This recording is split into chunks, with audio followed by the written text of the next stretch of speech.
15 de France le week-end des Bleus, Antoine Dupont dans la place, les tuiles pour Romain Ntamak et Nicolas Deporter. Fabien Galtier et son staff vont pouvoir à nouveau sélectionner 42 joueurs pour la tournée automnale. Si certains ont marqué des points et devraient faciliter les choix, les blessures de Romain Ntamak et Nicolas Deporter sont des coups durs pour les Bleus. Les jours sont comptés avant le prochain rassemblement du 15 de France qui doit affronter le Japon, la Nouvelle-Zélande et l'Argentine au Stade de France.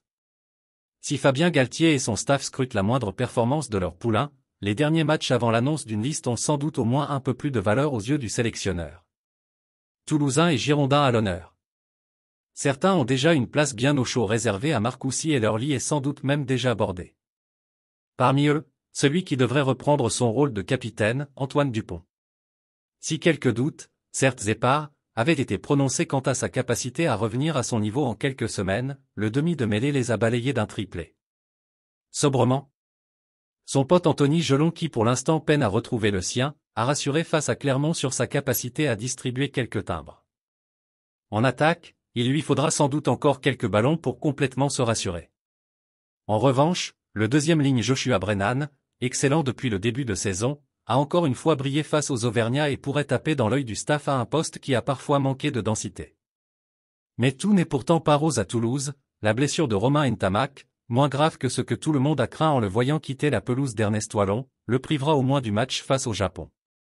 C'est un autre trois quarts qui manquera, sans doute, ces tests de novembre. Nicolas Deporter, excellent à l'image de son équipe depuis le début de saison, a été gravement touché à la face et ne devrait vraisemblablement pas être remis pour les prochains matchs du 15 de France. Mais dans la rouste infligée à Perpignan, beaucoup d'autres Bordeaux-Béglés ont brillé à l'image de Mathieu Jalibert auteur d'un doublé ou même Damien Penaud, qui s'il n'a pas franchi la ligne a montré qu'il était en grande forme.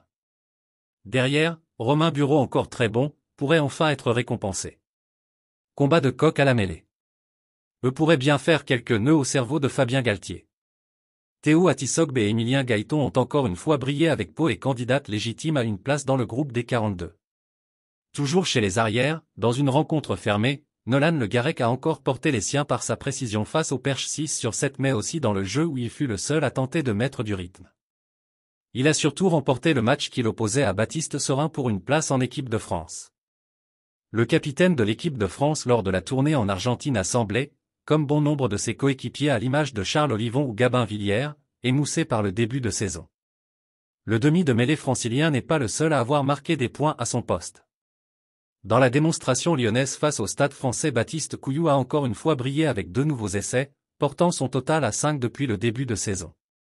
Son camarade de la charnière, Léo Berdea, comme depuis le début de saison, marquait des gros points.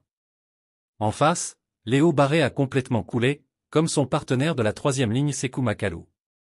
Autre possible ouvreur en deçà de son niveau, le mondialiste Antoine Astoy n'a une nouvelle fois pas su conduire le camion rochelais dans la débâcle bayonnaise. Son capitaine, Grégory Aldrit, qui n'a que peu à s'inquiéter pour sa place dans la 3e ligne française a lui aussi été en dessous de son niveau à Anota. Merci de bien vouloir activer la cloche et de cliquer sur j'aime.